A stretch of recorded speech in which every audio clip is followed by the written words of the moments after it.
السلام علیکم ورحمۃ اللہ وبرکاتہ۔ دوستو، فلسطین اور مسجد اقصیٰ کی کیا فضیلت ہے، یہ آپ سنتے رہتے ہیں، لیکن آج ہم مسجد اقصیٰ کی اور فلسطین کی فضیلت قرآن کریم کی روشنی میں جاننے کی کوشش کرتے ہیں کہ اللہ تعالیٰ نے مسجد اقصیٰ کی کیا فضیلت بیان کی ہے۔ سب سے پہلی آیت اللہ تعالیٰ نے سورہ بنی اسرائیل کی آیت نمبر 1 میں فرمایا کہ پاک ہے وہ ذات جو اپنے بندے کو ایک رات مسجد حرام سے مسجد اقصیٰ کی طرف لے کر گیا، اور آگے اللہ تعالیٰ فرماتا ہے کہ ہم نے اس کے یعنی مسجد اقصیٰ کے ارد گرد کو برکتوں سے بھر دیا ہے۔ یعنی اس آیت سے معلوم ہوا کہ سرزمین فلسطین برکتوں سے بھری ہوئی زمین ہے۔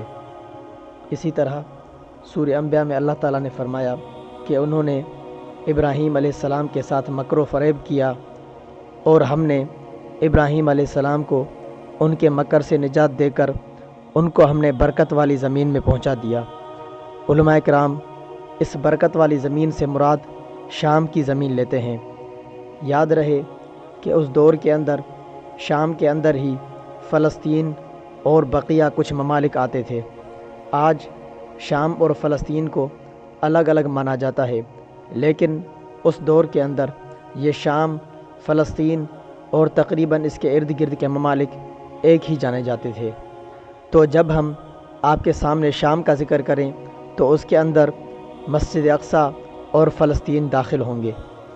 اسی طرح سورہ انبیاء میں ایک اور مقام پہ فرمایا کہ ہم نے ہوا کو سلیمان علیہ السلام کے تابع کر دیا تھا، اور وہ ہوا سلیمان علیہ السلام کو ایسی زمین کی طرف لے کے جاتی تھی جہاں پر ہم نے برکت رکھ دی ہے۔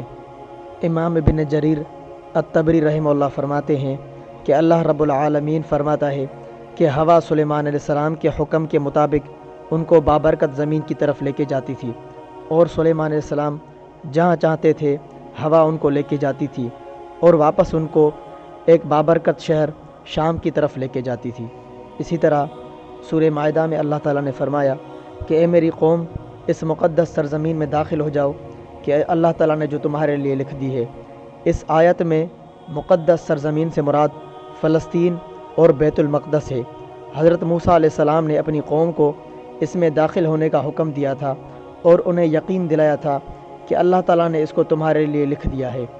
تو یہ مقدس سرزمین ان لوگوں کے لیے ہے جو موسیٰ علیہ السلام پر ایمان لائے تھے، اور اس کے بعد تمام انبیاء پر ایمان لائے، اور آخر میں حضرت محمد رسول اللہ صلی اللہ علیہ وسلم پر ایمان لے آئے، نہ کہ ان لوگوں کے لیے ہے جنہوں نے موسیٰ علیہ السلام کی بھی تکذیب کی اور اللہ کے رسول صلی اللہ علیہ وسلم کی بھی تکذیب کی۔ اسی طرح سورہ سبا میں اللہ تعالیٰ فرماتا ہے کہ ہم نے ان کے اور ان کی بستیوں کے درمیان کچھ اور بستیاں آباد کر رکھی ہیں، اور ان بستیوں میں برکت رکھ دی گئی ہے۔ اس آیت میں برکت والی بستیوں سے مراد شام کی بستیاں ہیں۔ بہت سارے مفسرین نے اس کے بارے میں یہی لکھا ہے کہ اس سے مراد فلسطین، شام اور اس طرح کی بستیاں ہیں۔ قرآن مجید کی سورہ 3 میں اللہ تعالیٰ نے فرمایا کہ قسم ہے انجیر کی، اور قسم ہے زیتون کی، اور طور سینا کی، اور اس امن والے شہر کی۔